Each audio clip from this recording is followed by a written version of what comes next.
Part 2. Western Pennsylvania Frontier, 1710. Chapter 12. "Sometimes I think this family is cursed," Benjamin Fear muttered, pulling his chair closer to the long dining table. He shook his head unhappily, his disheveled white hair glowing in the fading evening light that filtered through the window. "You are starting to sound like a crotchety old man, father," Edward said, laughing. "I am a crotchety old man," Benjamin declared with pride. "How can you say we are cursed?" Benjamin's brother, Matthew, demanded, sniffing the aroma of roast chicken as he entered the room. "Look how our farm has prospered, Benjamin. Look how our family has grown." "I can see that you have certainly grown," Benjamin teased. Matthew had become quite stout. As he took his place at the table, everyone could see that his linen shirt was stretched tight around his bulging middle. "Uncle Benjamin, are you teasing my father again?" Mary Fear scolded. Matthew's daughter Mary set a serving platter of potatoes and string beans in front of Matthew. "Well, don't you look like Queen Anne herself?" Benjamin roared at Mary. Mary blushed. "I put my hair up, that is all." Mary was 17. She had long copper-colored hair, as did her mother, Constance Fear. She also had her mother's creamy, pale complexion and shy smile. She had her father Matthew's dark, penetrating eyes. "Why do you scold Mary?" Constance demanded of Benjamin, sweeping into the room, holding the platter of roast chicken in front of her long white apron. "Mary worked all afternoon peeling potatoes and snapping the beans for your dinner." "I also picked the beans," Mary added grumpily. "He was only teasing, Cousin Mary," Edward said. "Weren't you, father?" Benjamin didn't reply. He had a faraway look clouding his dark eyes. He stared at the narrow window. "Father?" Edward repeated.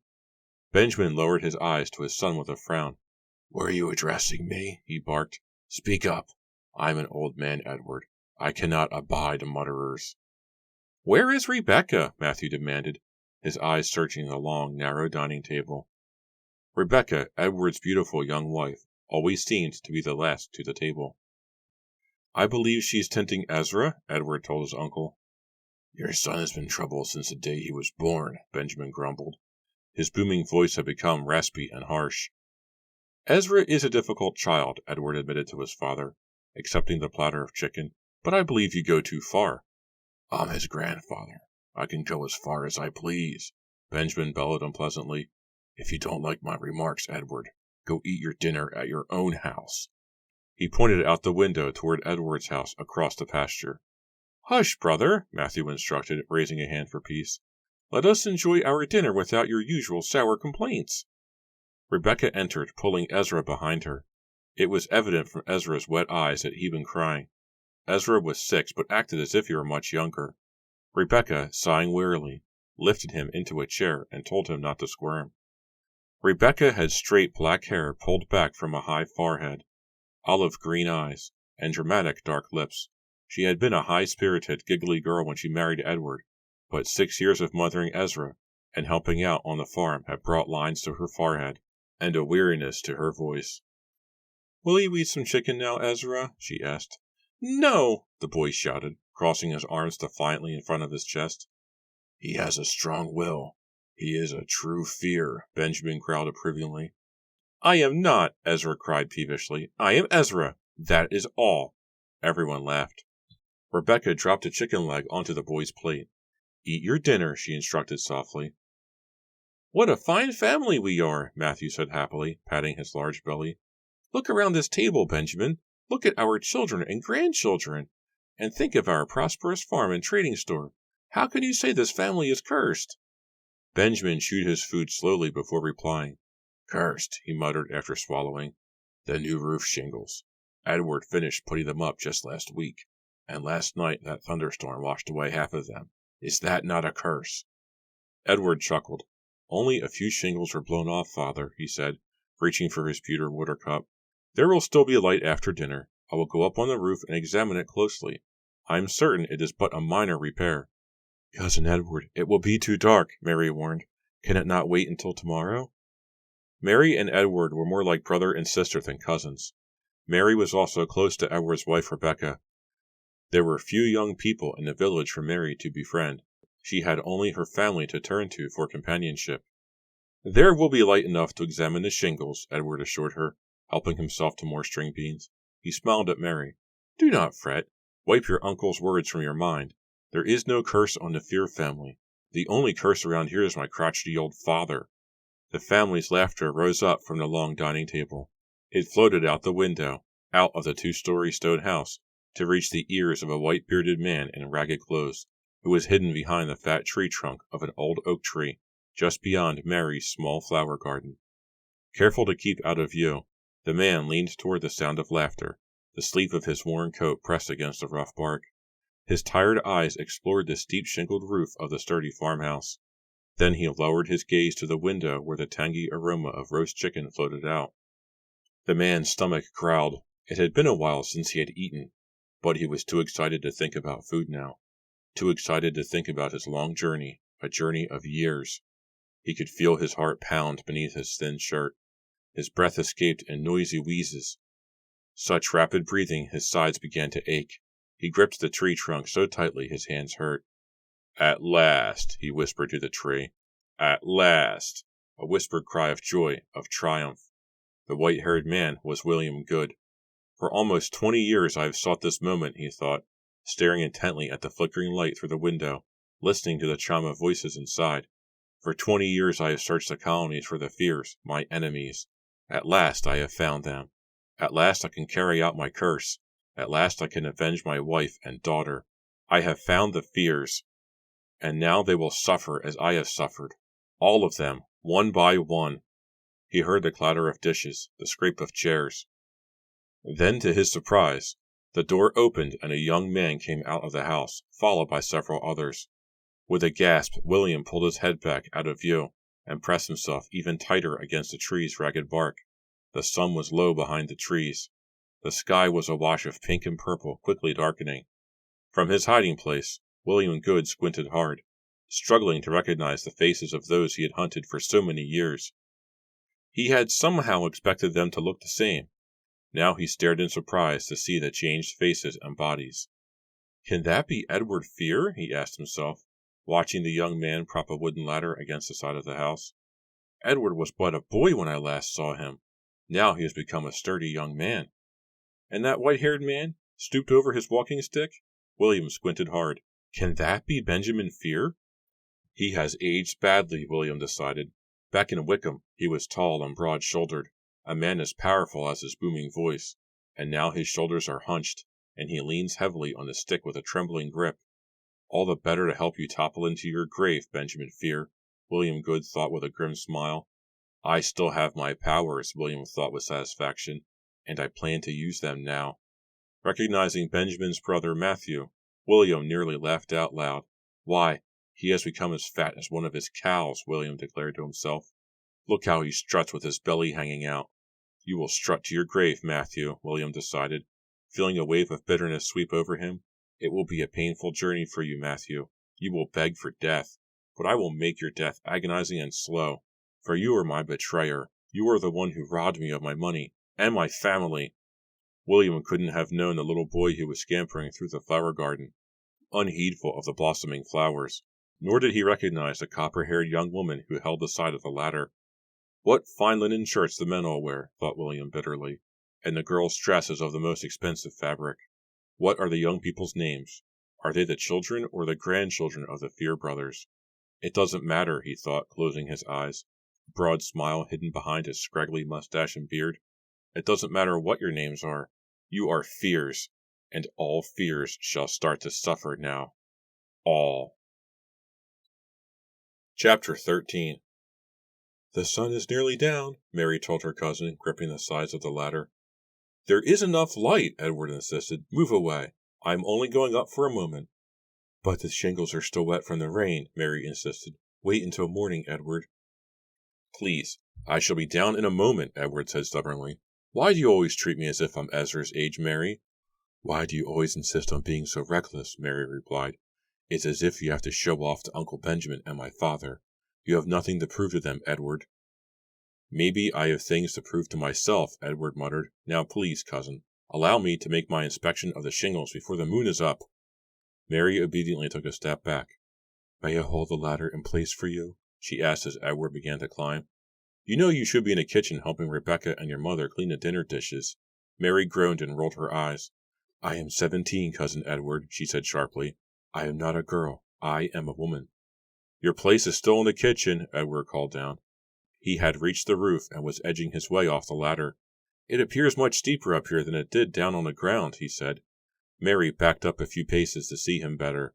The sun had disappeared. Edward was a dark figure against an even darker sky. "Please be careful," Mary called. "You're up so high, and it's so dark, and—" Her voice caught in her throat as Edward's arms shot up. She saw his legs buckle and his body tilt. And then she opened her mouth wide and began to scream as she realized Edward was falling head first to the ground. Chapter 14. Edward hit the ground with a sickening crack. The horrifying sound split the air, louder than Mary's screams. A second later, another scream burst from the house. Matthew came hurrying from the tool house at the end of the garden, followed by Benjamin, hobbling as fast as he could with his walking stick. Rebecca was the first from the house, with Constance right behind her. Mary, her hands pressed against her face, hurried to Edward, diving beside him on the dark ground. "Edward?" He gazed up at her lifelessly, a startled expression frozen on his face. "Edward?" He blinked, swallowed hard, took a noisy, deep breath. "My arm," he whispered. Mary lowered her gaze to his left arm, buried beneath his body at an unnatural angle. She gasped. I can't move it," Edward whispered. "You broke it," Mary told him, gently placing a hand on his chest. "What happened?" Benjamin cried breathlessly, still struggling to get to the house. "Is Edward injured?" Matthew demanded. "Edward, can you get up?" Constance asked softly. Mary turned and raised her eyes to her mother and Rebecca. "Oh, Mother!" she cried in horror, her mouth dropping open in disbelief. The front of Constance's dress was splattered with blood. I... Constance lowered her gaze. She held up her hand. Blood poured down her arm. "I was cleaning the carving knife when I heard you scream, Mary," she explained. "The sound startled me. The knife slipped and—" She hesitated. "I shall be fine. I just—" "Let us get you into the house," Mary cried, jumping to her feet. "We have to stop the bleeding." As Mary led her mother back to the kitchen, Matthew and Rebecca lifted Edward to his feet. With his good arm around Rebecca's shoulders, Edward took a few unsteady steps. "I think I can walk," Edward said, his jaw clenched against the pain. "But my arm! It is badly broken, I fear." Leaning heavily on his walking stick, Benjamin Fear watched them walk off, shaking his head. "Cursed," he growled to himself. "The whole family is cursed." The harsh crowing of roosters woke Mary at dawn. Gray light filtered through her tiny bedroom window. The air in the room felt hot and heavy. She pulled herself up slowly, not at all rested. The back of her shift stuck to her skin. "What a horrid night," she thought, stretching, her shoulders aching. "I don't think I slept an entire hour. I just kept picturing Edward lying on the ground in a heap. I kept hearing the crack as his arm broke, and I kept seeing the blood pouring down Mother's arm. I tied Mother's wrist as tightly as I could, but it seemed to take forever to stop the flow of blood." Meanwhile, Edward howled in pain as Matthew struggled to set the broken arm. Ezra was screaming and crying in the corner. Poor Rebecca didn't know which of her family to comfort, Edward or Ezra. Finally, a sling was fashioned for Edward from a bolt of heavy linen. Rebecca led her family back to their house, Ezra's frightened wails ringing through the air. What an unfortunate night! Mary lowered her feet to the floor, then made her way to the dresser, squinting against the gray light. "Why do I have this feeling?" she wondered. "Why do I have this dark feeling that our bad luck isn't over?" Mary returned from the hen house after breakfast, a large basket of white and brown eggs pressed against the front of her long white apron. The sun was just climbing above the trees, but the air was already hot and sticky. Puffy clouds hovered overhead. A rooster crowed. Somewhere in the direction of the barn a dog barked in reply. Mary walked with her head lowered, her copper hair flowing down her back nearly to the waist of her linen dress. She nearly dropped the egg basket when a strange voice behind her called out. Uttering a short cry of surprise, Mary spun around and stared into the sky-blue eyes of a smiling young man. He grinned at her, his eyes lighting up as if enjoying her surprise. "Oh, hello," Mary stammered. "I didn't see you." She realized she was staring at him. He was a good-looking boy, about her age, maybe a year or two older. Above his sparkling blue eyes, he had heavy blonde eyebrows on a broad, tanned forehead. The skin beside his eyes crinkled when he smiled. He had wavy blonde hair, the color of butter, which fell heavily down to his collar. He wore a loose-fitting white shirt, the front open nearly to his waist, over Indian-style deerskin breeches. His boots were worn and covered with dust. "I am sorry to trouble you," he said, still grinning, his eyes locked on hers. "I am looking for the owner of this farm." "That would be my father," Mary replied, turning her gaze to the house. "Matthew Fear." "Is your father around?" the young man asked, the morning sunlight making his blonde hair glow golden. "I believe so." "Follow me," Mary replied shyly. He reached out and took the egg basket from her. "I'll carry it for you," he said, smiling pleasantly at her. "It looks heavy." "I carry it every morning," Mary protested, but she allowed him to take the basket. "We have a lot of chickens." "It's a very big farm," the boy said, gesturing to the far pasture with his free hand. His boots crunched loudly over the hard ground. "My father and I settled here recently. We live in a small cabin outside the village. I don't think I've ever seen a farm this big." Mary smiled awkwardly. "My father and uncle came here before I was born. The farm has been growing ever since." "What is your name, miss?" the boy asked boldly, his blue eyes flashing. Before Mary could answer, Matthew appeared, lumbering out the back door. His flannel shirt hung loose over his big belly. His knee breeches had a stain on one knee. Matthew yawned loudly and stretched his hands over his head. Then he noticed a young man holding the egg basket beside Mary. "Oh," Matthew said, furrowing his brow and clearing his throat. "And who might you be?" Matthew's brusqueness didn't seem to bother the young man. "Good morning," he said with a confident smile. "My name is Jeremy Thorne, sir." "And what might your business be, Jeremy Thorne?" Matthew asked. "Has Mary hired you to be her egg carrier?" Jeremy laughed, even though Matthew's remark wasn't terribly funny. "No, sir," he replied cheerfully, "but I have come to your farm in search of work." Matthew Fear stared rather unpleasantly at Jeremy. "I regret to say I'm not looking for farm help right now," he told Jeremy. "If you would kindly—" Matthew was interrupted by Edward, perspiring from his walk across the pasture from his house. "Wait a moment, Uncle Matthew," Edward cried. He raised his free hand to halt the conversation. Startled, Matthew turned to his nephew. "Good morning, nephew. Does the arm give much pain this morning?" "Enough," Edward replied dryly, glancing at his arm, suspended in the sling. "I overheard your conversation with this young man, Uncle Matthew. I do believe we need an extra hand." He gestured to his heavy sling. "You have lost my services for a while," Edward continued. "I believe this boy's timing is perfect. He can take some of my tasks, until my arm is healed." Matthew rubbed his chin thoughtfully, his eyes trained on Jeremy. "Maybe," he muttered reluctantly. "Where do you come from, boy?" "From the village," Jeremy replied, eyeing Edward's sling. "My father and I settled here recently. My father is ill, sir. I am our sole support." "No sad stories, please," Matthew cut him off, still rubbing his many chins. Matthew studied him. "You look strong enough." Jeremy raised himself to his full height, throwing back his broad muscular shoulders. "Yes, sir," he said quietly. Mary stood stiffly, watching them all. She wanted to urge her father to hire Jeremy, but she knew better than to utter a word. It was not her place. Matthew nodded. "All right, Jeremy Thorne. You may begin by cleaning out that tool house." He pointed to the low wooden structure behind the garden. "Pull all the equipment out. We plan to build a bigger one." "Thank you, sir," Jeremy exclaimed happily. "I am very grateful. And my pay?" 10 shillings a week, Matthew replied quickly. "But let us see what kind of worker you are before we can begin to think of you as more than temporary help." "Very good, sir," Jeremy said. He glanced quickly at Mary. She felt a shiver at the back of her neck. "He's so good-looking," she thought, lowering her eyes to the ground. All kinds of thoughts raced through her mind, surprising thoughts, exciting thoughts. "But of course, Father would never approve of anything between a mere farmhand and me," she realized, stopping the flow of wild thoughts in midstream. Jeremy Thorne. Jeremy, Jeremy, Jeremy. She couldn't stop his name from repeating in her mind.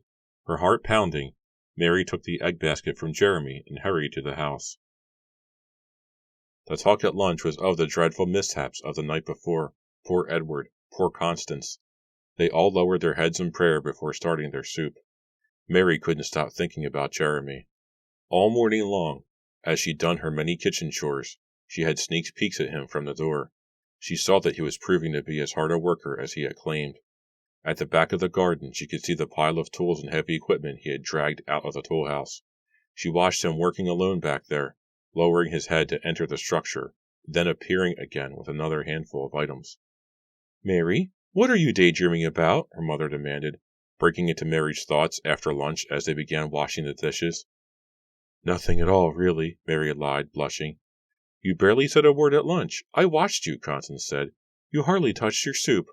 "I wasn't hungry, I guess, Mother," Mary replied dreamily. "Please stop gazing out into the garden and help me with the dishes," Constance ordered.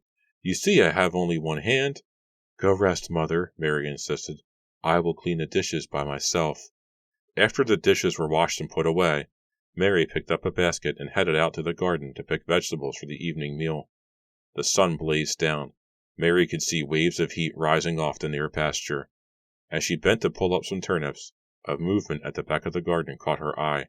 Jeremy was emerging, drenched with sweat, pulling out several heavy iron hoes and rakes. On an impulse, Mary dropped her vegetable basket to the dirt and hurried to the well at the side of the house.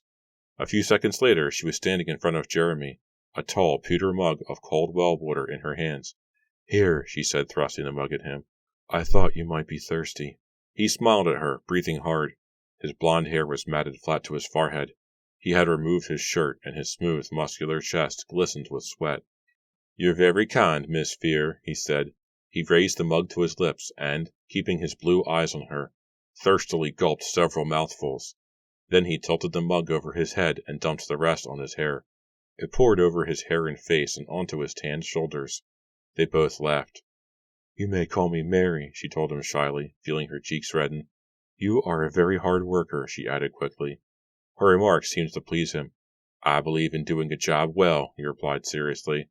"My father and we have always been poor. My father's health has never been good, so I have known hard work since I was barely out of swaddling clothes." Mary gazed over his shoulder toward the rolling green pasture. "I work hard too," she said wistfully. "There is so much to do on a farm this size." "It is an admirable place," Jeremy said, turning to follow her gaze. "It is very lonely here," Mary said suddenly. She hadn't planned on saying it. The words escaped before she could stop them. Her cheeks suddenly felt as if they were on fire. She lowered her eyes to the dirt. "Do you have friends on other farms?" Jeremy asked softly. "Friends in town? Church friends?" "No, I have my family. That is all," Mary said sadly. She cleared her throat. "But I have so many chores that I'm usually too busy to think about friends, and—" "You're very pretty," Jeremy interrupted. Startled by the compliment, Mary looked up to find his blue eyes staring intently at her. "I like your hair," he said softly. "It is the color of sunset." "Thank you, Jeremy," Mary replied awkwardly. He took a step toward her, his eyes locked on hers. "What is he doing?" Mary asked herself, feeling her heart start to pound.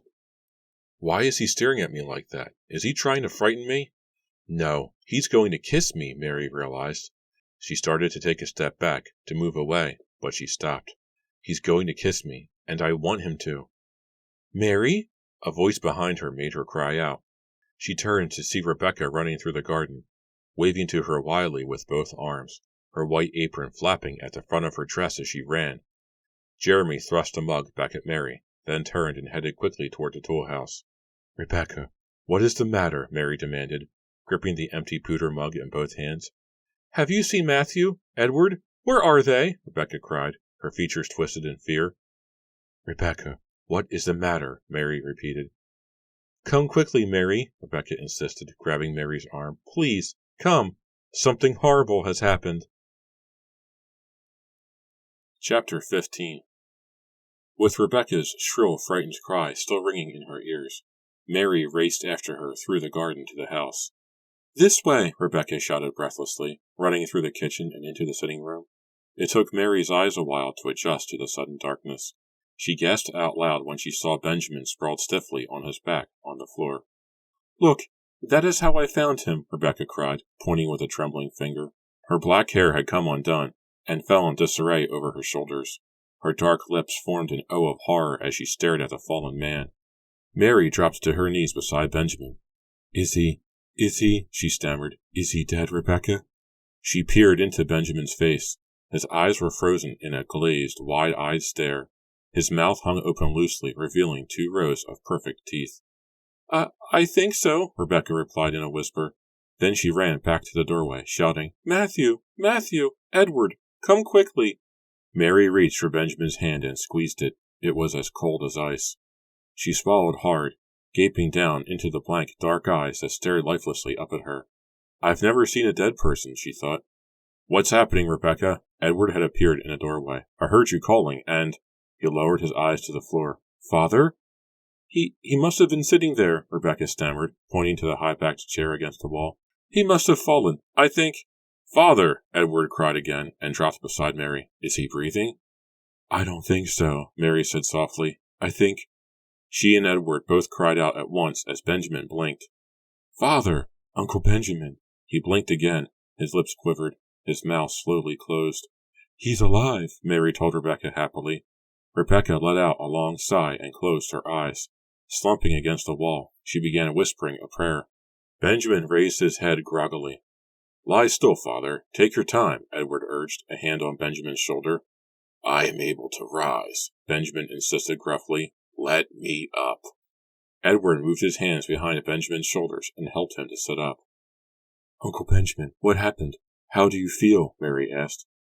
I must have been dozing, Benjamin growled, shaking his head, blinking several times to clear his eyes.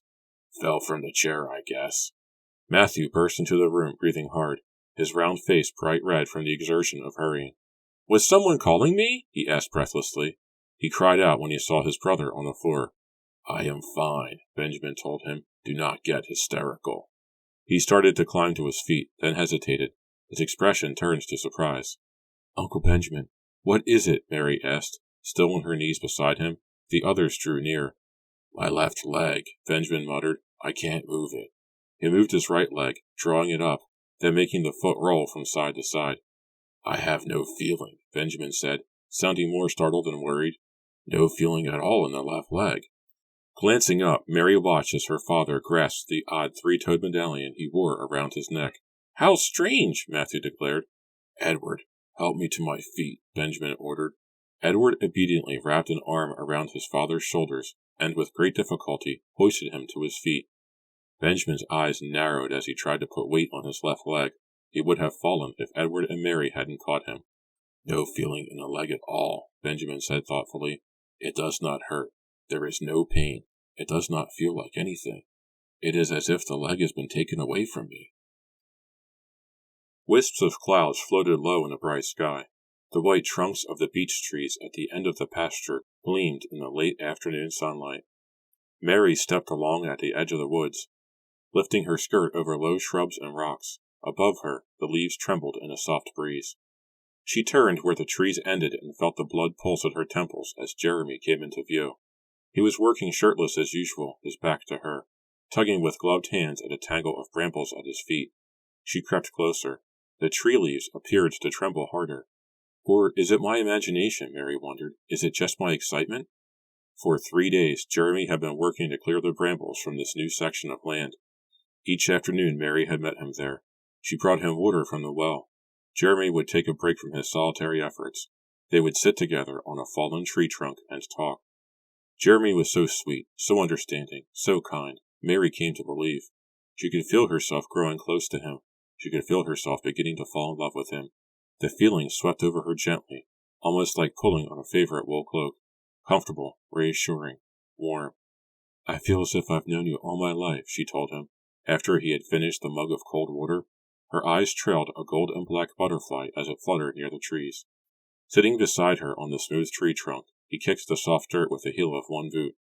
Every afternoon I worry that you won't come, he said softly. Here I am, she replied, smiling. But if your father found out, Jeremy started, staring into her eyes as if challenging her, a wave of blonde hair tumbling over his forehead. Mary's smile faded. My father would not approve, she admitted. After all, you are only a poor farmhand without a shilling, and I... You were royalty, Jeremy joked. But there is a bitterness behind the joke. Queen Anne. He rose to his feet and dipped his head in a courtly bow.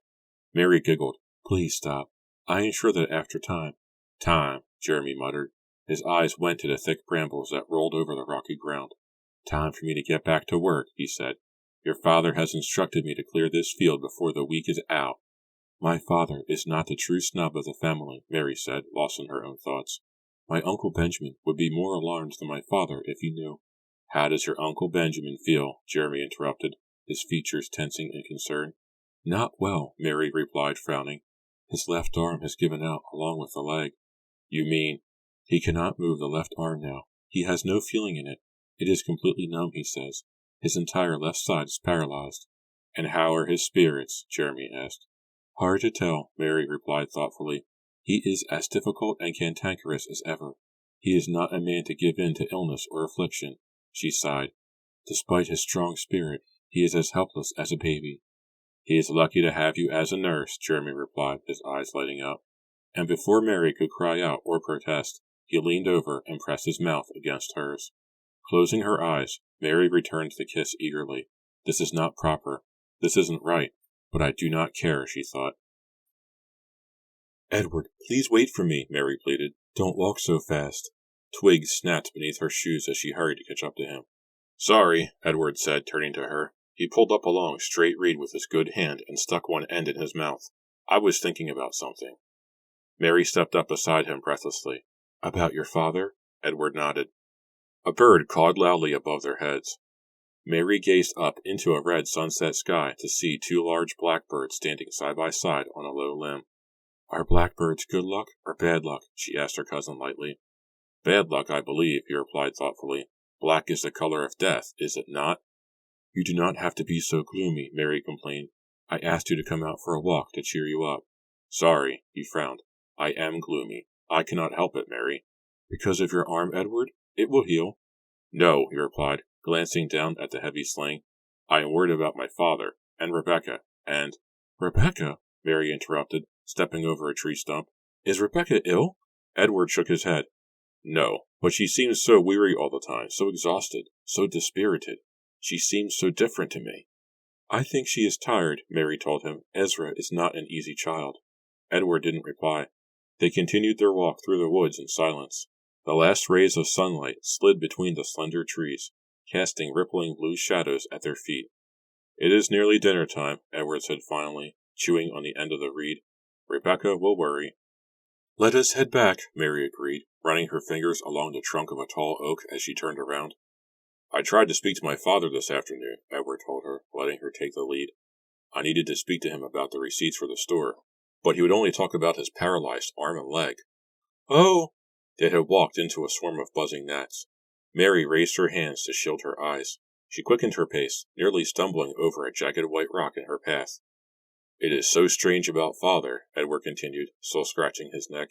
"Even though the gnats have been left behind, he feels perfectly fine.